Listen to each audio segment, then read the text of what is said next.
ഓരോ പോളിംഗ് സ്റ്റേഷനിലും ഒരു പ്രിസൈഡിംഗ് ഓഫീസറും 3 പോളിംഗ് ഓഫീസർമാരുമാണ് ഉണ്ടാകുക. വോട്ടെടുപ്പിനായി നിയോഗിക്കുന്ന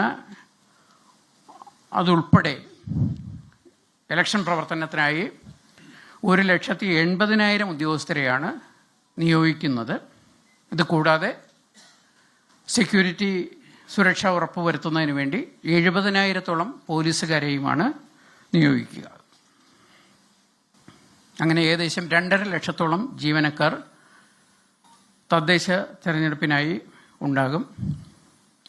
പോളിംഗ് സാധനങ്ങളുടെ വിതരണത്തിനും പോളിംഗിനും ശേഷം അവ തിരികെ വാങ്ങി സൂക്ഷിക്കുന്നതിനുമുള്ള വിതരണ സ്വീകരണ കേന്ദ്രങ്ങൾ, ഡിസ്ട്രിബ്യൂഷൻ ആൻഡ് റിസപ്ഷൻ സെൻറ്റേഴ്സ് നിശ്ചയിച്ചിട്ടുണ്ട്. അത് വിജ്ഞാപനം ചെയ്തിട്ടുണ്ട്, അത് പബ്ലിഷ് ചെയ്തിട്ടുണ്ട്.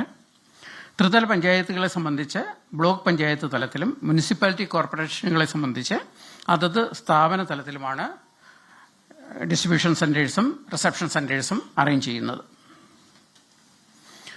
സംസ്ഥാനത്താകെ 244 ഡിസ്ട്രിബ്യൂഷൻ റിസപ്ഷൻ സെൻറ്റേഴ്സാണ് ഉണ്ടാവുക. തദ്ദേശ തെരഞ്ഞെടുപ്പിൽ മത്സരിക്കുന്നതിന് രാഷ്ട്രീയ പാർട്ടികൾക്ക് ചിഹ്നം അനുവദിച്ച് കമ്മീഷൻ ഉത്തരവായിട്ടുണ്ട്.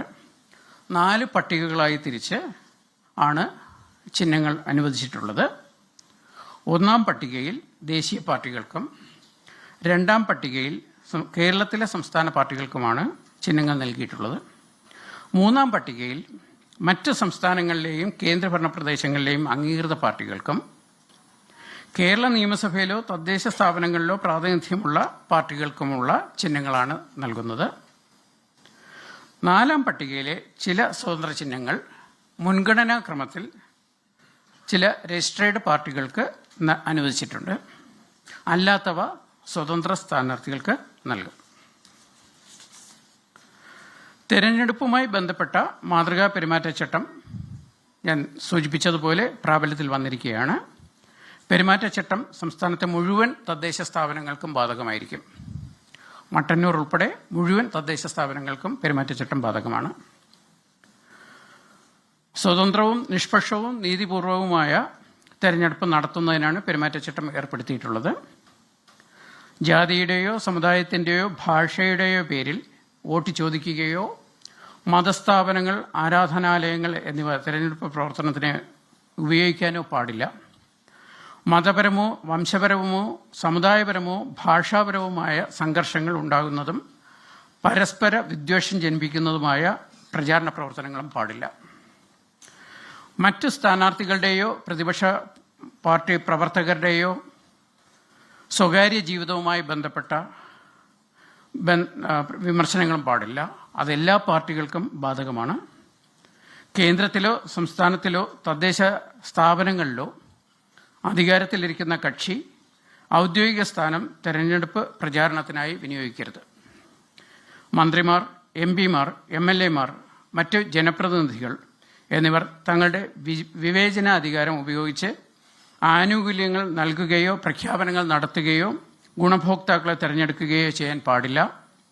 പുതിയ പദ്ധതികളോ സ്കീമുകളോ ആരംഭിക്കുകയോ ഉദ്ഘാടനം ചെയ്യുകയോ ചെയ്യാൻ പാടില്ല. കർശനമായി പെരുമാറ്റച്ചട്ടം നടപ്പാക്കുന്നതിനാണ് കമ്മീഷൻ തീരുമാനിച്ചിട്ടുള്ളത്. ഇതനുസരിച്ചുള്ള നിർദ്ദേശങ്ങളെല്ലാം ജില്ലാ കളക്ടർമാർക്ക് നൽകിയിട്ടുണ്ട്. പെരുമാറ്റച്ചട്ടം സംബന്ധിച്ച പരാതികൾ പരിശോധിക്കുന്നതിന് ജില്ലകളിൽ ഒരു മോണിറ്ററിംഗ് കമ്മിറ്റി ജില്ലാ കളക്ടറുടെ നേതൃത്വത്തിലുണ്ടാകും. അതിൽ ജില്ലാ പോലീസ് മേധാവിയും ജില്ലാ ഇൻഫർമേഷൻ ഓഫീസറും തദ്ദേശ വകുപ്പിലെ ജോയിന്റ് ഡയറക്ടറും പ്രമുഖ രാഷ്ട്രീയ പാർട്ടി പ്രതിനിധികളും ആ കമ്മിറ്റിയിലുണ്ടാകും. മാധ്യമപ്രവർത്തകർക്കും പെരുമാറ്റച്ചട്ടം ബാധകമാണ്. തെരഞ്ഞെടുപ്പ് സംബന്ധിച്ച വാർത്തകളുടെ നിജസ്ഥിതി മനസ്സിലാക്കിയാവണം അവ പ്രസിദ്ധീകരിക്കേണ്ടത്. ഇതിനായി ജില്ലകളിൽ ജില്ലാ കളക്ടർ ചെയർമാനും ജില്ലാ ഇൻഫർമേഷൻ ഓഫീസർ കൺവീനറുമായി ഒരു സമിതി മീഡിയ റിലേഷൻസ് കമ്മിറ്റി രൂപീകരിച്ചിട്ടുണ്ട്. അതിൽ മാധ്യമപ്രവർത്തകരും അംഗങ്ങളായിരിക്കും. അതുകൂടാതെ ആർട്ടിഫിഷ്യൽ ഇൻ്റലിജൻസ്, സോഷ്യൽ മീഡിയ രംഗത്ത് ഉള്ള വിദഗ്ധരും അതിൽ അംഗങ്ങളായിരിക്കും. പ്രത്യേകിച്ചും ഇപ്പോൾ ഫേക്ക് ന്യൂസിൻ്റെ ധാരാളം കാര്യങ്ങൾ സംഭവിക്കുന്ന ഒരു സാഹചര്യത്തിലും AI യുടെ ദുരുപയോഗം ഉണ്ടാകുന്ന സാഹചര്യത്തിലും മാധ്യമപ്രവർത്തകർ നൽകുന്ന വാർത്തകളുടെ നിജസ്ഥിതി ജനങ്ങൾക്ക് കൃത്യമായി ബോധ്യപ്പെടുത്തേണ്ടതുണ്ട്. അതുകൊണ്ട് അതിനെതിരായിട്ടുള്ള വാർത്തകൾ വരുന്നത് തടയുക എന്നുള്ളതാണ് കമ്മീഷൻ ഉദ്ദേശിച്ചിട്ടുള്ളത്. സംസ്ഥാന തലത്തിലും ഇതിനായി ഒരു സമിതി രൂപീകരിച്ചിട്ടുണ്ട്. ലോകത്തെവിടെയായാലും ഏത് സമയത്തും 24 വാർത്തകളും ഓഗ്മെന്റഡ് റിയാലിറ്റി പാക്കേജുകളും എക്സ്പ്ലെയിനറുകളും വിശദമായി കാണാൻ ഞങ്ങളുടെ യൂട്യൂബ് ചാനൽ നിങ്ങൾക്ക് സബ്സ്ക്രൈബ് ചെയ്യാം.